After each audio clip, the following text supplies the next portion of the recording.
شروع اللہ کا نام لے کر جو بڑا مہربان نہایت رحم والا ہے۔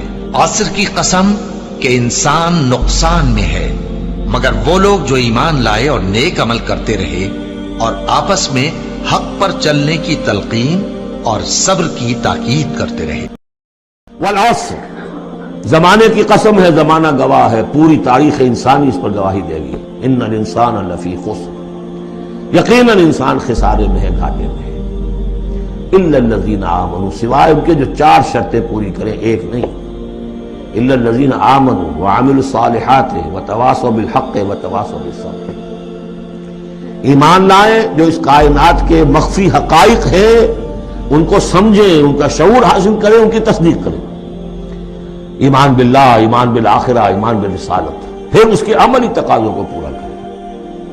وعملوا الصالحات، پھر یہ کہ اس کے اوپر نہ صرف خود قائم ہو، اس کی دعوت دیں، اس کو پھیلائیں، وصیت کریں، جو بھی حق ہے، جو بھی صحیح بات ہے، امر بالمعروف ہے، نہی عن المنکر ہے، تواصوا بالحق۔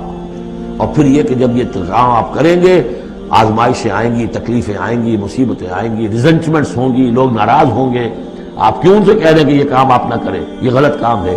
بچوں سے بھی کہہ کر دیکھیے کہ گلی میں مت کھیلو، تم کرکٹ کھیل رہے ہو، کسی گاڑی کا شیشہ توڑو گے تو پھر اپنی عزت بچا کر وہاں سے نکل کر گھر واپس پہنچنا مشکل ہو جائے گا۔ کوئی نہیں چاہتا کہ کوئی بات آپ بتائیں، تو پھر اب آپ کو صبر کی ضرورت ہوگی۔ آپ اس پر کام کرتے رہیں، جیسے کہ حضرت لقمان نے اپنے بیٹے کو نصیحت کی تھی، یا بنی اقم الصلاۃ وامر بالمعروف وانہی عن المنکر واصبر علی ما اصابک، پھر جو بھی تکلیف آئے اسے جھیلو۔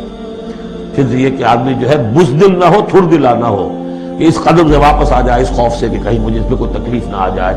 وَلَنَبْلُوَنَّكُمْ بِشَيْءٍ مِّنَ الْخَوْفِ وَالْجُوعِ وَنَقْصٍ مِّنَ الْأَمْوَالِ وَالْأَنفُسِ وَالثَّمَرَاتِ وَبَشِّرِ الصَّابِرِينَ، صبر کرنے والے۔ وَالْعَصْرِ إِنَّ الْإِنسَانَ لَفِي خُسْرٍ إِلَّا الَّذِينَ آمَنُوا وَعَمِلُوا الصَّالِحَاتِ وَتَوَاصَوْا بِالْحَقِّ وَتَوَاصَوْا بِالصَّبْرِ۔